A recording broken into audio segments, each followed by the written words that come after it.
Morning. Morning. Oh, let's not get run over. It's 8 o'clock in the morning and it's Tuesday the 3rd of August. And tomorrow evening, me and my dad are flying back to the UK for a wedding. We've got a wedding on Thursday, so we fly back tomorrow night. Wedding on Thursday, fly back Friday, so it's a flying visit. So we're booked in for our pre-travel COVID test. So I hope we've booked it all right. This test is at a private clinic here near the Habaneras. I hope I'm walking in the right direction to where it is, but we've got a little bit of time to find it. I think it cost €40 each. Yeah. That's how much it cost, and I think it's an antigen test that we're having. So that's it up there, the IMED. Yeah, so we need to be up here. You have to pre-book it online first. So really I would have liked to have had it done yesterday, but they've got no appointments left, and we only decided last minute we were going to travel. We've had this booked for ages, the kids as well, but then of course they said that we had to quarantine for 10 days when we travel back to the UK, and we're only there for 2 days, so it weren't worth it. But then Boris changed the rules last week, so at the last minute me and my dad have decided to go for the wedding anyway. The kids still can't come because Maddie's had no vaccinations at all. Francesca's allowed to travel, but after my cousin's wedding they were going to the dad's wedding, so Francesca's not flying back with us, and it meant that she'd have to fly on her own, which she's not allowed to do. She's only 15, so they're not coming back with us, but we'll let you know how we got on here. Hi Bob. Hi, Bob. So good morning everybody. Good morning everybody.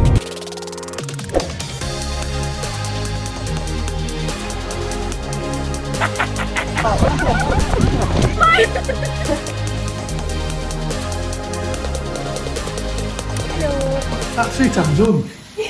Hasta pronto.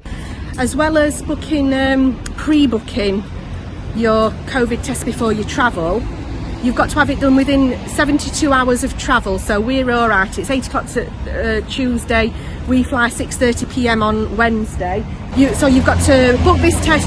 When you get your results, you have to upload them to either your locator form or your boarding pass. I'm not sure which one yet because we've not done it. Before you travel, you've got to have pre-booked your day 2 test also.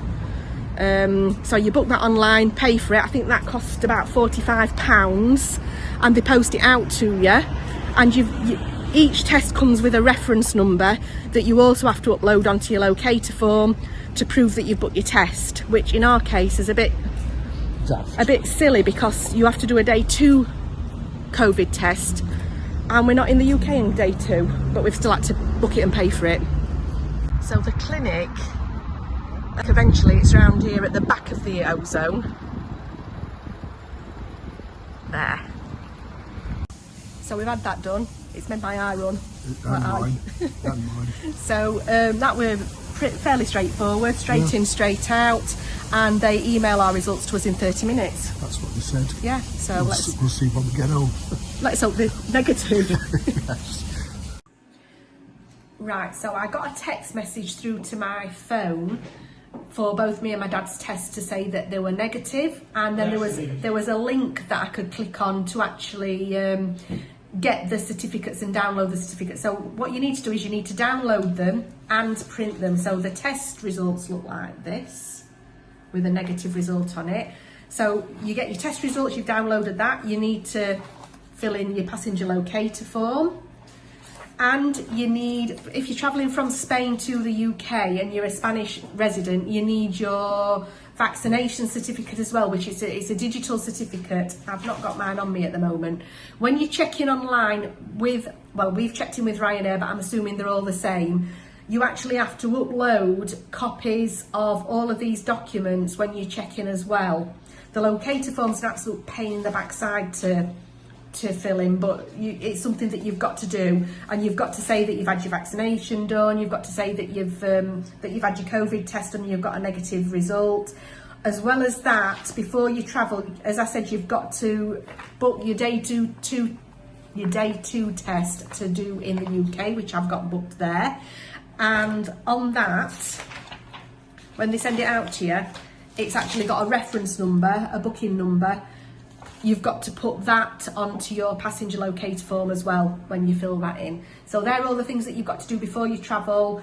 you've got sort of 72 hours to do that before you actually fly. So you need to be a little bit organised. It's a little bit time consuming, but it's all done now, and that means we can go. So we'll let you see what it's like at the airport when we travel tomorrow.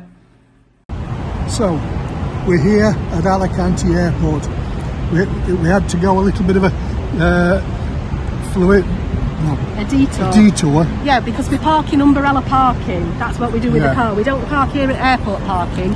It's like a short or a long stay car park, and for the length of time that we've got the car booked in for, I think the cost is €15, and you park in their place. They bring you to the airport, you and your luggage to the airport in a minibus, and then when you land you ring them up and they come and pick you up and take you to your car. I mean, it's very easy. It's just that we had to find the entrance, and then it took us a million miles away. Yeah, because it's actually moved since last time we parked there. They've done a lot of road works, and they've extended the road, they've widened the road, so that means that the entrance and exit to umbrella parking's been moved. Now, we're at Alicante Airport, we're exactly 3 hours before our flight. It is mega busy. It is. I mean, it's nice to see actually, this is how it used to be before, really, really busy. We're going to go and make sure that we've done everything properly as we should have done. I've done our locator form for our return journey today, and we'll insert just here a picture of the app that you need to download onto your phone to do your locator form. You can fill that in 48 hours before you travel back to Spain. It's much, much, much easier than the UK locator form, although you do have to upload your EU COVID digital certificate. Yes. So that's all done. And if we've done anything wrong, we'll let you know, because we won't be going back to England. It sounds more difficult than it is. Yeah. It's but we'll let you know. We'll show you a little bit inside the airport. We'll not be able to film security because they don't let you, but we'll show you what the crowds are like, and we'll let you know if we manage to get through. Okay. Let's hope we do. Talk to you soon. They've got that entrance to the airport closed off there. I think they're only allowing you in and out of one entrance up here, and I think people are actually queuing to get in, so maybe they're checking everybody's documentation before they even let them into the airport. So people weren't actually queuing to get in, they were actually queuing for taxis. It just looked like it from where we were walking in. But the airport does look busy, which is how it should look. Last time I came, they'd actually got a security guard here checking your boarding passes to make sure that you could actually come through into the airport. And I think he might be doing that now, so I'm going to go. But we've come straight through Customs. Yeah, it's no problem at all. Security. It took about 5 minutes, if that. We've not gone through the customs. Now that we're not EU members, we have to go through another bit. But the bit where they check your bags and everything's straightforward. We flew through. Yeah. Last time I came to Alicante Airport, the duty-free shop wasn't open. So this is nice to see that it's all up and running again. Of course, we've got to keep masks on all the time we're in here, and on the aeroplane. So it's quite warm. I think we need to get a drink, and then we can take our masks off.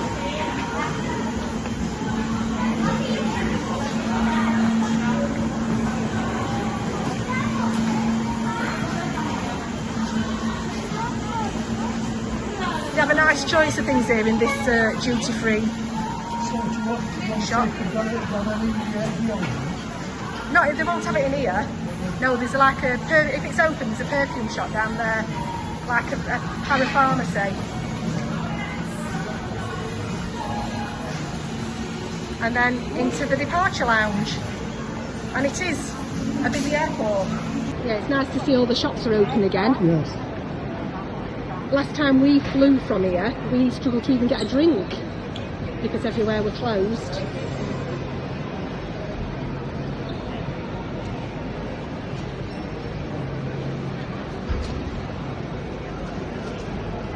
Yeah, so last time we came, that place was open, the Real Food Company.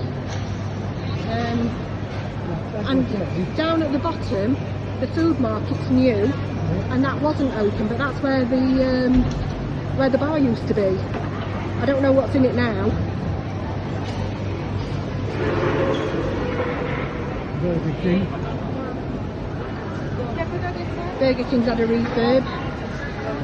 In fact, no, it's not, it's just extended because it just used to be that bit there. So they've got all the seating area inside there now. and then the bar's still there, but maybe the bar's not there. Should we just get a drink and sit down somewhere? But this all looks quite nice, and I think we need to go down that way to gate B, because I think that's where they've got the extra customs. So being non-Europeans, we have to go through immigration as well. So we're not in the main part of the airport anymore. We've come to gate B, and there's hardly anything here. So we've got 2 hours to spend. We've got a vending machine, we've got a Burger King that you can see there, and a WH Smith's, and that's it. So no bar, no restaurants, no shops to look round. So we've come through early to make sure we didn't have any hold ups, but under normal circumstances I'd recommend staying in the main part of the airport for as long as possible and coming through to the B gates as late as you can, so that you've still got plenty of things to look at and do in the main part of the airport. And we got our passport stamped. Yeah, we did. Because we're not European So we're anymore. foreigners now. Yeah. So straight on. Yeah. No problems. They checked our papers, so we must have done it right. Yep. I dare say they'll check them again when we get to the other end, but we'll let you know. So, see you soon. We've just touched down in the UK. Let's see if they let us in through customs. I think they might. We're in East Midlands.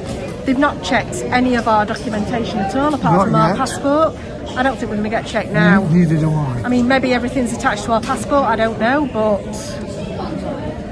We're through. yeah, seems a bit lax to me. Don't matter, we're through. Yeah. Hi guys. Hello. What day are we on? Friday. We're on Friday. And It's Friday. It's Friday. Happy Friday. We're in East Midlands Airport on our way back to... Oh, wait a minute. So we're at East Midlands Airport waiting for our flight back after the wedding.